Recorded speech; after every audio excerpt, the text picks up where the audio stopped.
Welcome back to Tradeswork. Here at Mile High Sports Studios inside the beautiful number 38 in Denver's River North neighborhood. I'm your host, John Ekstrom, and today we are pleased to have with us Spencer Fronk. He is the head honcho here at number 38. This is your brainchild. Thank you for joining us today. Yeah, appreciate you having me. Thank you. So, Spencer, let's get right to it, okay? This place is, I think, one of the jewels of Denver, quite honestly. You have a lot of space here. How did this come to be? How did you come to found this place, and what was that process like? Yeah, I'll be honest. It was a drunk idea. It was a drunk idea. Yeah, to start. Like many great ideas. Yeah, I mean, it actually came to fruition, though, and we actually remembered it the next morning, which is important.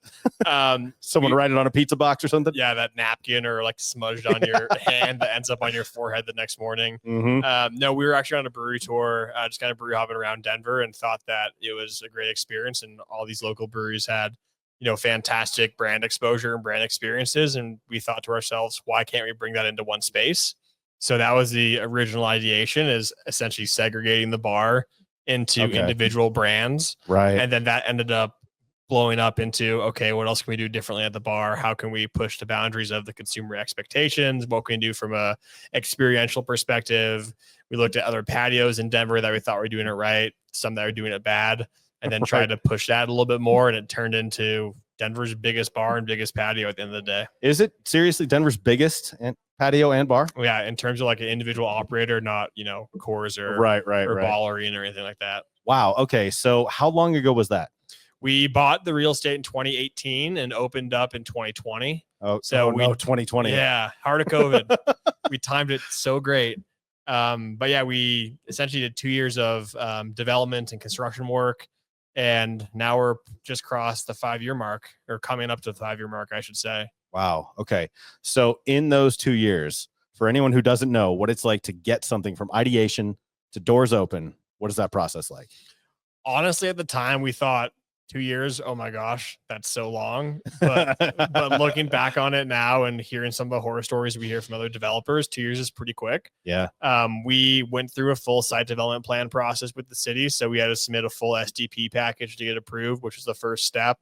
And then ultimately going through a full round of, construction document, MEP, architectural, SUDP, storm sewer review, and health review, and ended up about, if I'm cutting it equal, it was almost 12 months of development in terms of design and review, and then 12 months of construction. And, hindsight on all that, I think I would have, done things a little bit differently on the design side of things. But, I feel like a lot of people say that about their business in general. Yeah, well, it's hard. I mean, they say one of the things that determines what is art is the brushstrokes you don't take. Or Debussy says about, composing songs, the music is actually the space between the notes. And so you can get in here and go, okay, now I want to tinker with it. Now I want to change it. What in particular would you have changed?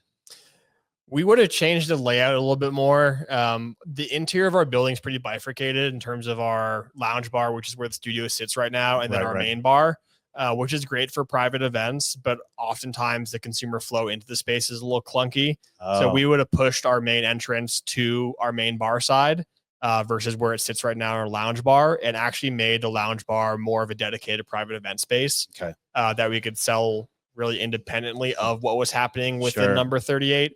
Number 38 is a blessing and a curse because of how big it is.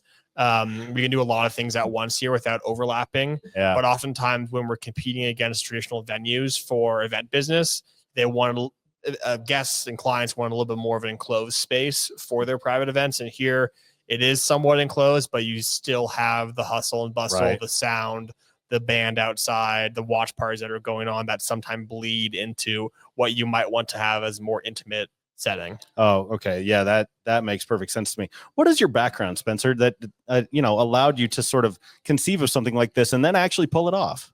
Drinking. I'm just kidding. That's not my background. Just drunken bravado. Yeah, you talk about the space between the notes. It's like the beers we didn't drink, but we drank a lot of beer to get here. But yeah. My background before this, I was in franchising. So I was selling swim schools, actually. Really? Yeah. So we did about 22 schools in 2.5 years. So pad sites, inline retail. So I did sales, financing, site selection, permitting, construction management for them. And then we'd ended up handing it off to like our launch team. Okay. And we got bought by a bigger fish. Haha. Yep. And then I didn't like the new company, the direction they were going, what they wanted me to do for them, and ended up leaving. And this actually, number 38 was my master's thesis at Denver University. Yeah. So if you go to D, you can write about bars and graduate. Wow. I wrote about punk rock as my master's thesis at Colorado State. See, it makes sense. Yeah. Find something you love, write a master's thesis about it. Get an advanced degree. Totally. So I got my MSF, Master's of Science and Finance, from them. And ended up essentially quitting my job, moving in with my parents, and deciding that we could raise a bunch of money and finance, this monstrosity. And you proved yourself right. Yes. That is phenomenal. Yeah. Well, one thing I like to say, this is just a personal guiding philosophy, is that make bold choices and the universe will tend to reward you for them. I think fortune favors the bold. So far, so good. Good. We're treading water sometimes with a snorkel on. Of course. But yeah, it's been a ride for sure. Yeah. So given that, and by the way, just on a personal note, my kids went to a swim school, and we don't have to say the brand, but they did go to a swim school that was inside an old Blockbuster, which I could tell that had been repurposed. And I thought, wow, okay, I can picture how this would have been when I was renting new releases back in the 90s. But now I see it as a pool, which is an amazing reimagining of a space. So the fact that you're doing that, and the fact that you have this space, and just thinking about this place, this looks like it has complex HVAC needs. You have a ton of draft lines. You mentioned each brewery has its own little section here. Given your background in franchising and now building out this place, what was your experience with the skilled trades, with HVAC, with plumbers, with pipe fitters, with sheet metal? How much did you know going in, and what have you learned over the course of the process? I'd say my hubris thought I knew a lot more than I did and cut my teeth a lot. Luckily, we had a lot of really great subs here that we continue to keep relationships with, and we're doing some other projects as well that we're going to work with them on. So let's touch on those a little later. But absolutely, that was fantastic. But no, I mean, a lot of it was learning through a fire hose in some respects. I felt like from a sheet plan perspective, I was pretty educated, but once we actually got into the space and started swinging hammers, it was a whole new world. Yeah, I can imagine that's true. And one thing we talk about on this show a lot is that part of the experience that the skilled trades contributes to is the unseen experience, right? You want everything to run flawlessly. You want your plumbing to always work. You want your HVAC to be working flawlessly. And there's an artistry in how you get that and how you hide that and how you incorporate it into the space. And so what did some of those subs teach you about what this process is like of going, here's how we want it to look and here's how we want the customer experience to be? How do you actually achieve that? Yeah, I think we wanted it to be a lot of these things. Like I'll poke in the mechanical system because we're looking at a lot of exposed duct right here. Oh yeah. We had a whole vision of how the back of house mechanical, the hood exhausts. We were looking at like Jeremiah duct for really like high polished exhaust. And at the end of the day, I think we really should have been more focused on just functionality over that. Because at the end of the day, I hate to say this, sorry, mechanical contractors, no one really cares what's looking like above your kitchen hoods. From a design perspective, we want it to look that way, but we didn't. So I think one of our bigger takeaways was just make sure, to your point, like functionality first, functionality second, and then worry about some of the more aesthetic layouts. Okay. And I think that would have helped us along the way.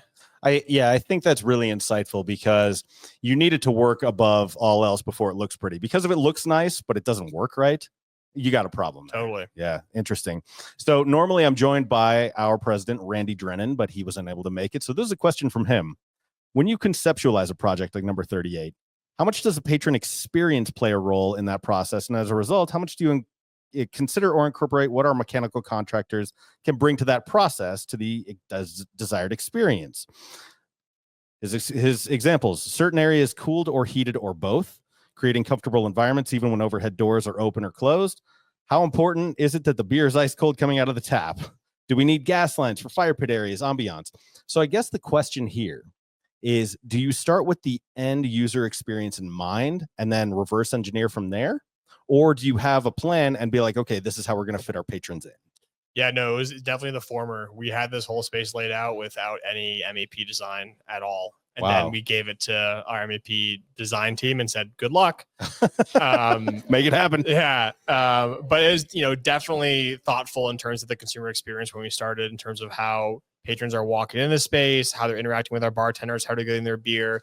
Number 38's unique in that we're a very low touch concept. We're not coming to your table. We're not asking you for table service. It's really counter service oriented. So everything that we did from a design perspective at the bar, right, which is our moneymaker, was all about how quickly can we pour a beer and how quickly can we get that consumer out of the way so the next consumer can come in and grab a beer, because this space, let's call it for what it is. It's a large bar. So our play here is we're a volume bar, right? Yeah. We don't do well unless we're pushing 500 to 800 people through here on a daily basis. So you have to make sure we do that really efficiently. So we laid out the bar that way, and then back end to how we want the MEP system to work therein. I will tell you, I was here when the Broncos went to the playoffs last year, and I sat in the back part. We were sort of bridging the outside and inside. It was cold that day, but I didn't really notice it that much, which was amazing.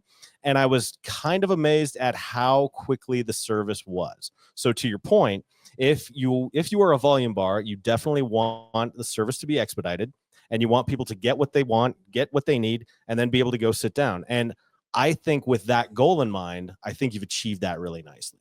So just wanted to call that out. I appreciate that.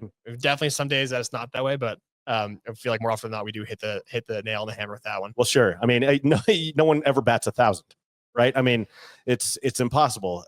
But I would say more often than not, every time I've been here, it's been very fast, very efficient, very friendly. Totally. I appreciate that. And then to some of the other questions, I mean, we certainly contemplated some of those things, like they mentioned gas fire pits. Like we looked into that, and at the end of the day, we evaluated and said that it was more of an operational hazard, number one, but also just something that we didn't want to have to manage from an operational, like, is the pit on, is it off? Right. It was out there. Is it too windy? So we did go away from some of those sort of like outdoor touches that would require a mechanical design component or plumbing design component on the gas side. And in terms of the zones, we did actually spend some time. I know I joked about this was the layout and good luck MEP design team, but we did spend some time on thinking about zones and how we would control the space, because it is a large space. Yeah. That does require, making sure that there's some equilibrium between the two. But at the end of the day, the whole entire south side of our bar is glass. It's garage door. Yeah. Right. So we also, as we went through the design process with our mechanical design team, we said, we're never going to get this perfect. We're never going to be able to have this feel like it's AC blasting on a hot summer day, because we also want to have all the garage doors up, because that's why we designed it that way. Right. So and it's Colorado. Yeah, exactly. It's indoor-outdoor experience. Yeah. We joke, Andrew and I, my co-founder, we joke that when people are inside, they want to feel like it's outside. And when people are outside, they want it to feel like it's inside. Right. It's true. Like, oh, it's too sunny out here, bring the shade. And then you put them inside. They're like, oh, but I want the sun. Yeah. So you can't win, but we tried to make it as patron friendly as we could. I know that you had a space in Kentucky, and I used to live in Houston, Texas. And my biggest frustration about living in humidity was there was no difference between being in the sun and being in the shade. Do you remember that? Like and so here, what you're describing to me made me think of that, because it's like, oh, I want to be outside. I want to get some of the sun. But then you get in the sun, you go, okay, now it's hot. I need to be in the shade. It's a little cooler. Humidity makes no difference. Just living in the swamp. Just living in the swamp. If you go anywhere in the media in 2025, you'll hear about the challenges facing restaurants. What are some of the challenges that you have found running this place in 2025 here in Denver? I think for us, we're a little bit different than most bars. We're definitely on an island out here. I mean, if you look at other bars in Denver, even in Rhino, there's a lot of, rising tide. I'm adjacent to another bar. It's adjacent to another bar. So you can piggyback off each other's marketing and each other's, bar hopping. If you come to number 38, you're truly coming here because you want to be here. To be at number 38. It's a destination. Yeah. And we really have to make sure that we are programming our space in order to pull the consumer here. Because it's not convenient. I'll be honest. It's not convenient in the sense that you can't come here and then walk across the street and go to the brewery, or walk across the street and go to get dinner with your friends. You have to drive or Uber here and then drive or Uber to your next spot. Right. Especially when you consider landscape around us. Blue Moon closed. Yeah. Mockery Brewing. Mockery's done. Ironton closed across the street. Yeah. Great Divide Barrel Bar. Yeah. Zeppelin Station shutting down. Yeah. So we're really on our own over here.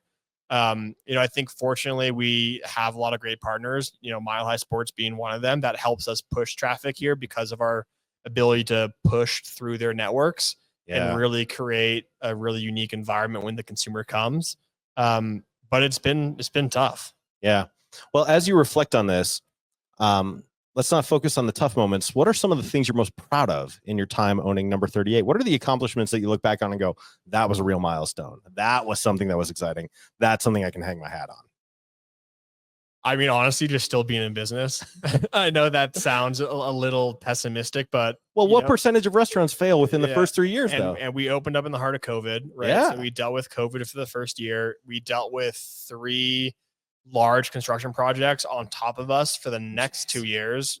We had a 12-story office building due north, 12-story office apartment building due south, 5-story residential project to the west, all going up at the same time. Wow.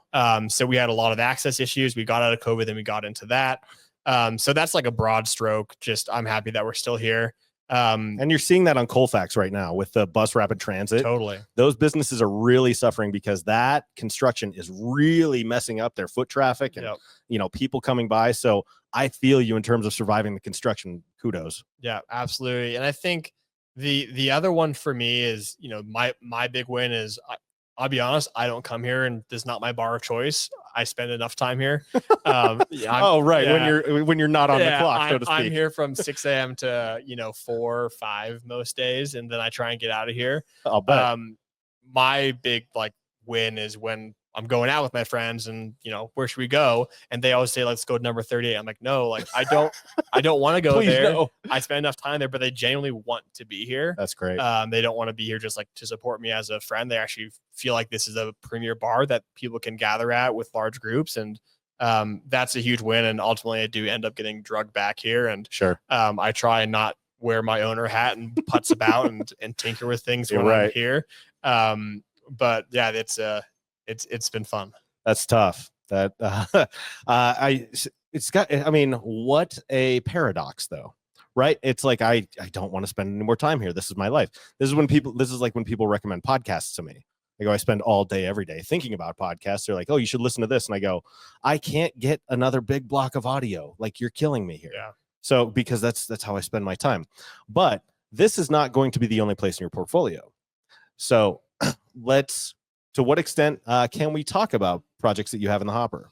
Yeah, so we announced a project about 2 years ago in Littleton. We own an acre of dirt down south on essentially Broadway and Dry Creek. It's a little north of Dry Creek. Mm-hmm. And we have our plans fully approved through the city there.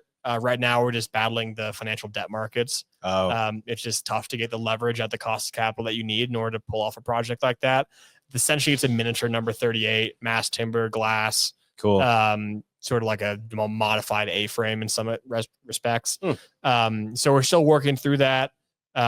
We intend to move forward with it. It's just been a little longer than we wanted to because of the debt markets.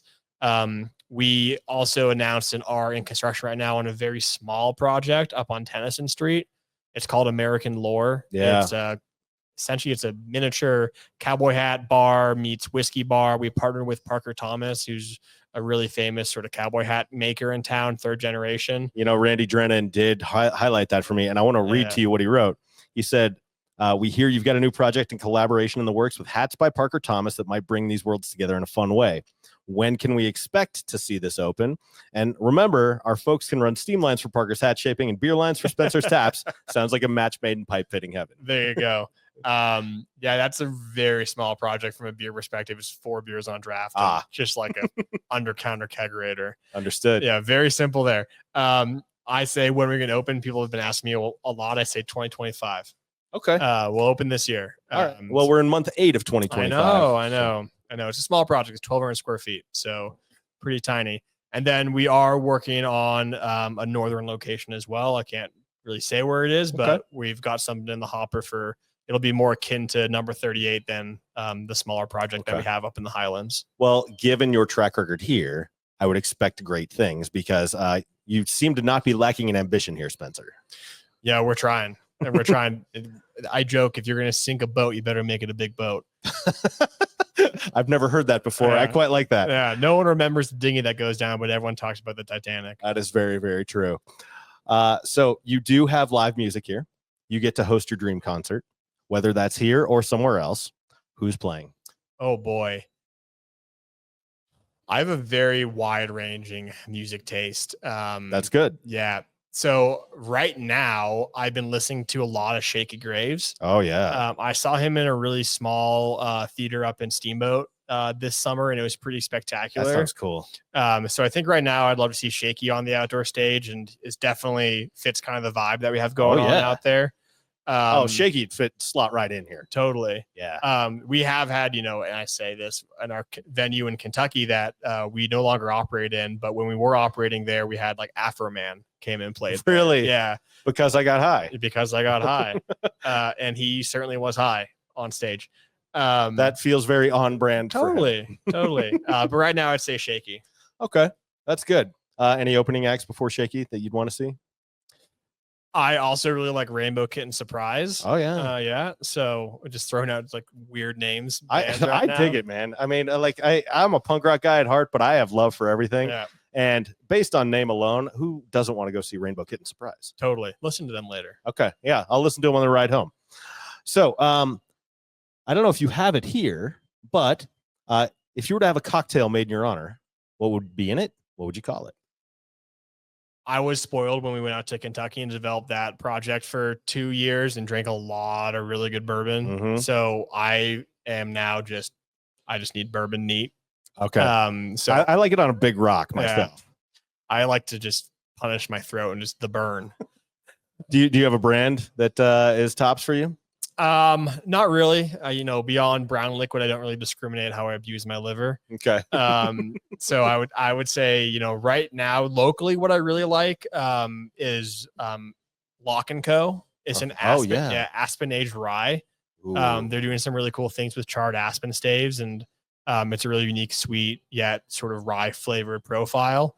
So that's my go-to locally right now. And then if I were to go back to my bourbon days, I've been drinking a lot of Castle and Key. It's a smaller boutique. That one I don't know. Yeah, smaller boutique distillery that they also make a really good juice. Nice. I myself have been drinking a lot of Heaven Hill lately. Okay. That one is super solid for me. Colorado, in terms of its bourbon scene, I think, or at least whiskey scene, is really rising in prominence between Locke, between Laws, Stranahan's, Mile High Spirits, Fireside.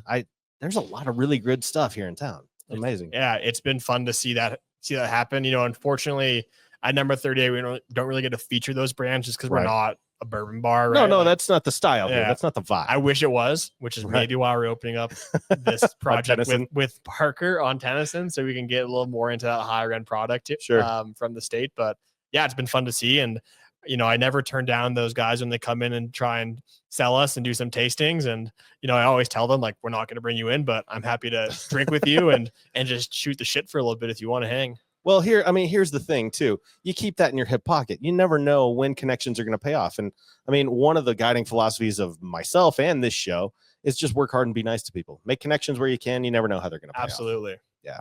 100%. Okay. The last question we always ask on this show: when Spencer Fronk was a kid, what did he want to be when he grew up? I really wanted to play hockey. So I grew up in Toronto. My dad didn't want me to get injured. So I swam. I was a swimmer too. What was your event? I was honestly a team towel in more ways than one. So I swam 2 a.m., 1 back, 1 fly, 1 free, 2 free. Oh, jeez. Yeah, I swam a little bit of everything. I was like really good at everything, but not amazing at any single thing. I had a terrible breaststroke. Yeah, me too. So I have a good butterfly. So I was 100 butterfly, 100 free mostly. There you go. Yeah, sprinter world. Yeah, pretty much. Yeah, and I wish I played hockey. I think it would have been. I have a build of a kind of hockey player, and I wish I would have done that. But same. Threw me in a pool in a Speedo instead. Brick house here, right here. Who were your guys growing up? Hockey. Honestly, I watched a lot of Leafs. Ty Domi was probably. Ooh, tough. Yeah. Very short dude. Back down from no one. Yeah, an SOB for sure. Mm-hmm. Mean. Yeah. Very mean. Yeah. As an Avalanche guy, I think about some of the irritating players that the Avalanche had. Your Mike Ricci, your Claude Lemieux, your Adam Deadmarsh, those guys who weren't afraid to mix it up with anyone. And so I have respect for a guy like Domi. Yeah. It was fun to watch for sure. And they're still looking for that cup. So I feel for the city of Toronto, but one day, yeah, it'll burn to the ground when it happens. Let's hope not. I would fly out there just to be in Toronto if they were in a winning opportunity. Okay, well, put the Molotov cocktail down when you get there. Spencer, any concluding remarks? I don't think so. I appreciate you having me on. 100%. This is a phenomenal place. If you have not been to number 38 in Denver's beautiful River North neighborhood, please join us here. We are at the Mile High Sports Studios. Thank you for joining us today. This has been Tradeswork, where we're proud to feature and discuss the women and men building our communities, building our skylines, and building our future. We'll see you next time.